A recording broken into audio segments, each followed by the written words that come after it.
Hello, everyone. Today, Rehab Podcast Weekly presents the topic,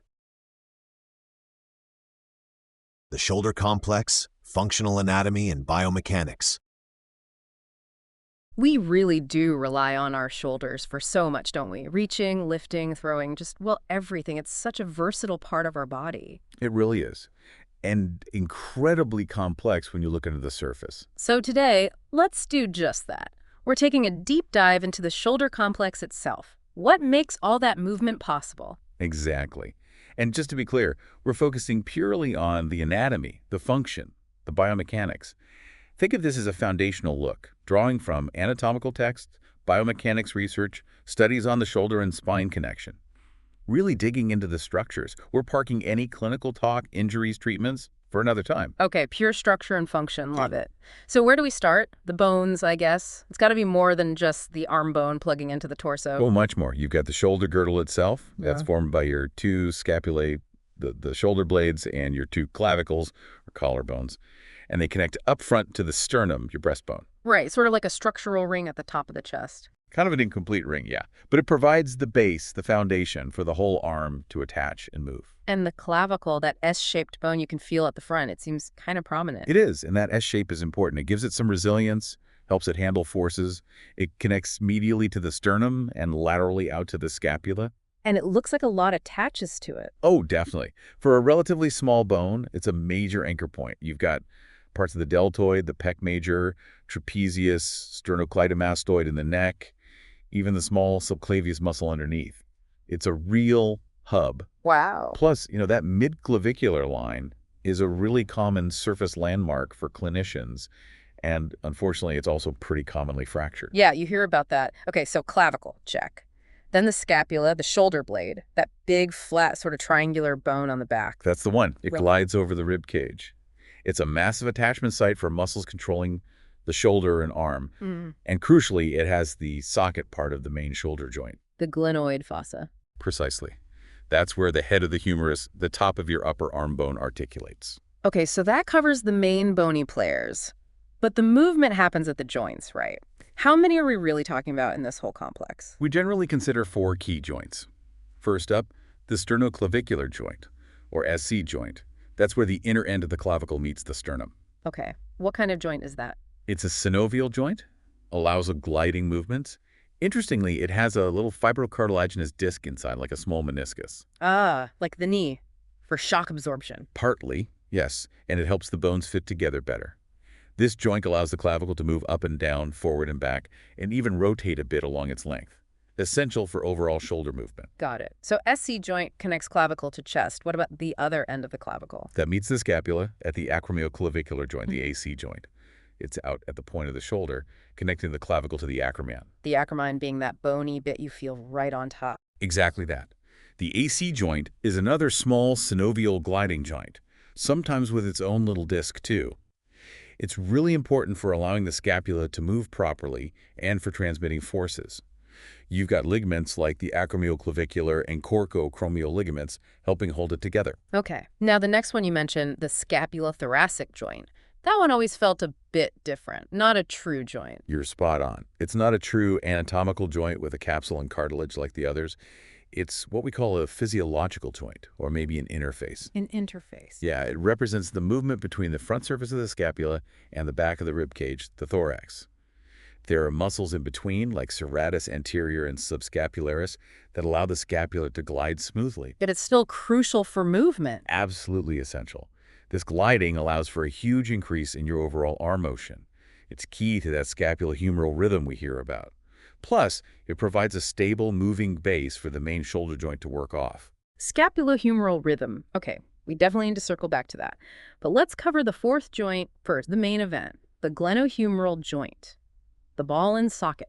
That's the one everyone thinks of as the shoulder. The head of the humerus, the ball, fits into the glenoid fossa of the scapula, the socket. And yes, it's famous for having the largest range of motion of any joint in the body. But that mobility comes at a price, stability-wise. The socket looks pretty shallow. It is quite shallow. That's why stability is such a big deal here. It relies on a few things. There's a fibrocartilage rim around the glenoid called the labrum that deepens the socket a little bit. Okay, like a washer? Sort of, yeah.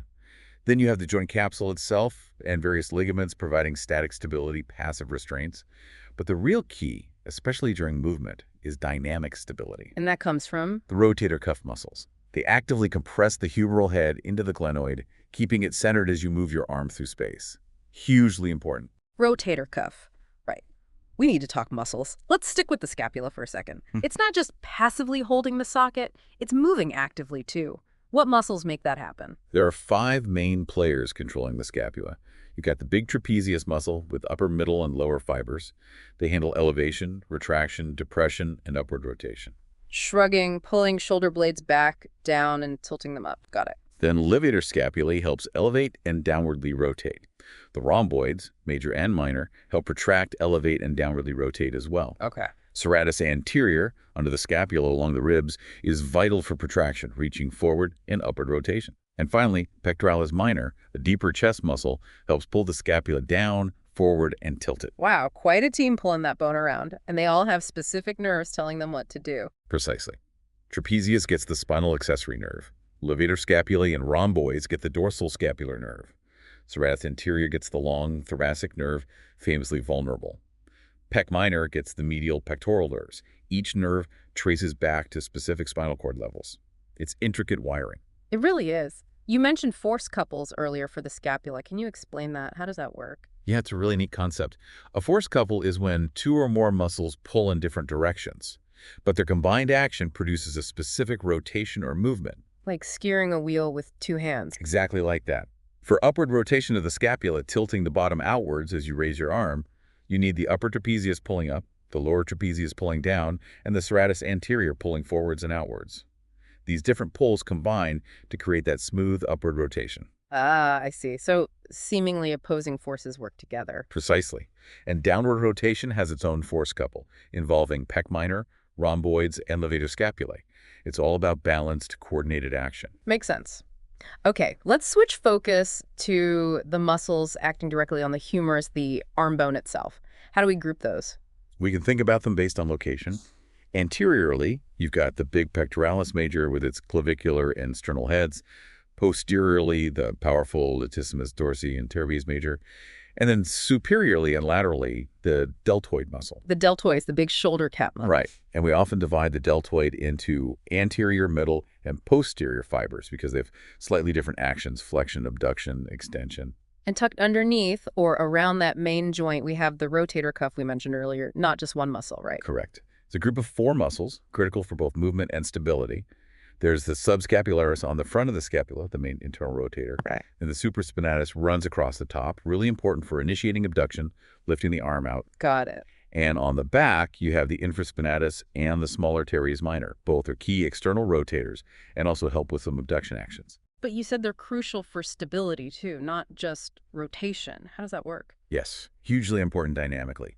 As the bigger muscles like the deltoid contract to move the arm, the rotator cuff muscles co-contract. They fine-tune the movement and, crucially, compress the humeral head into that shallow glenoid socket. So they keep the ball centered in the socket during movement. Exactly. They provide that dynamic stability. The infraspinatus and teres minor also perform that vital external rotation as you lift your arm, which helps the bony bump on the humerus, the greater tuberosity, clear the acromion above it, helps prevent impingement. Ah, okay. So they're movers and protectors. Any other humeral muscles we should mention? Well, there's the coracobrachialis, a smaller muscle that helps a bit with flexion, adduction, and provides some stability too. And again, all these humeral muscles have their own specific nerve supply, mostly branches from the brachial plexus network in the neck and shoulder region. Okay, great. So we have the bones, the joints, the muscles. Let's put it all together now. Biomechanics. We mentioned scapulohumeral rhythm. Can we unpack that? Yes, let's. It's fundamental. Scapulohumeral rhythm is the coordinated way the scapula and humerus move together during arm elevation, lifting your arm up. Is it always the same ratio? After an initial setting phase, it settles into a pretty consistent pattern, generally around a 2.1 ratio. For every 3 degrees of total arm elevation, about 2 degrees happens at the glenohumeral joint, and 1 degree happens through scapular rotation on the thorax. And that coordination is important. Why? It's crucial for achieving full overhead motion. It increases the range significantly compared to what the glenohumeral joint could do alone. It also helps maintain optimal length-tension relationships for the muscles, like the deltoid. and keeps the glenoid positioned well under the humeral head for stability. It's very efficient. You mentioned a setting phase. What's that? That's typically the first 30 degrees or so of abduction, or maybe up to 60 degrees of flexion. In this early range, the scapular movement isn't as consistent or tightly linked yet. It's finding its position, basically. After that, the 2.1 rhythm generally takes over more predictably. Interesting. And the clavicle, that linking bone, how does it contribute to this scapular movement during elevation? The clavicle is key. As the scapula starts rotating upwards, the clavicle has to elevate at the SC joint, that connection to the sternum. But it can only elevate so much, maybe 30 degrees. So how does the scapula keep rotating upwards? This is where it gets clever. After that initial elevation, the clavicle starts to rotate backwards along its own long axis, like twisting a key. Because of its shape, this backward rotation actually lifts the outer end of the clavicle further, allowing the scapula, which is attached to the AC joint, to continue rotating upwards. Wow, so movement at both ends of the clavicle is needed for full scapular rotation. Exactly. Elevation at the SC joint, then posterior rotation of the clavicle itself, allowing more movement in the AC joint. It's a sequence. That's intricate. Okay, and what about force couples at the main glenohumeral joint itself? We talked about them for the scapula. Yes, a classic example is during abduction. The powerful deltoid muscle pulls the arm upwards, but it also has a strong upward pull on the humerus itself. Which could jam it up against the acromion. Potentially, yes, Right. if unopposed. But the rotator cuff muscles, specifically subscapularis, infraspinatus, and teres minor, provide a counterforce. They pull slightly downwards and inwards, compressing the humeral head into the glenoid and counteracting that upward shear from the deltoid. Ah, balancing forces again. Right. And as we said, infraspinatus and teres minor also provide that external rotation to clear the tuberosity. It's a beautiful balance, ensuring smooth, stable movement and preventing impingement. It really highlights how interconnected everything is. What happens if, say, the scapula can't move properly? If that scapulothoracic movement is restricted? Well, your active shoulder abduction, lifting the arm out sideways, would be significantly limited. You might only get to around 90 degrees, maybe a bit more or less, depending on the person. Why is that? Because the deltoid muscle becomes actively insufficient. It needs the scapula to rotate upwards to maintain its mechanical advantage and effective length throughout the full range. If the scapula stops, the deltoid basically runs out of effective pulling power to lift the arm higher. It gets too shortened. Really shows the importance of that scapular platform moving correctly. Okay, let's talk about a specific area. The subacromial space sounds a bit tight in there. Where is it exactly? It is quite a confined space. It's located directly underneath the acromion, that roof bone at the top of your shoulder. So it's the space between the acromion above and the head of the humerus below. And what's normally in that space? Several important structures pass through or reside there. You have the subacromial bursa, which is a fluid-filled sac for lubrication. You have the tendon of the supraspinatus muscle, the key rotator cuff tendon. And often the long head of the biceps tendon runs through there as well. And the roof of that space, what forms it? The roof is formed by what's called the coracoacromial arch. This is made up of the acromion itself, the coracoid process, that hook-like bone projection at the front of the scapula, and the strong coracoacromial ligament that stretches between them. Okay, so a bony and ligamentous arch overhead. You mentioned the subacromial bursa. What are bursae generally, and are there others around the shoulder? Bursae are essentially little fluid-filled sacs lined with synovial membrane like our joints. Their job is to reduce friction between structures that move against each other, bone on tendon, tendon on muscle, muscle on bone. They act like little cushions or gliding surfaces. And besides the subacromial one? Yeah, in the shoulder region, you also commonly find the subdeltoid bursa, which is deep to the deltoid muscle, often connected to the subacromial one.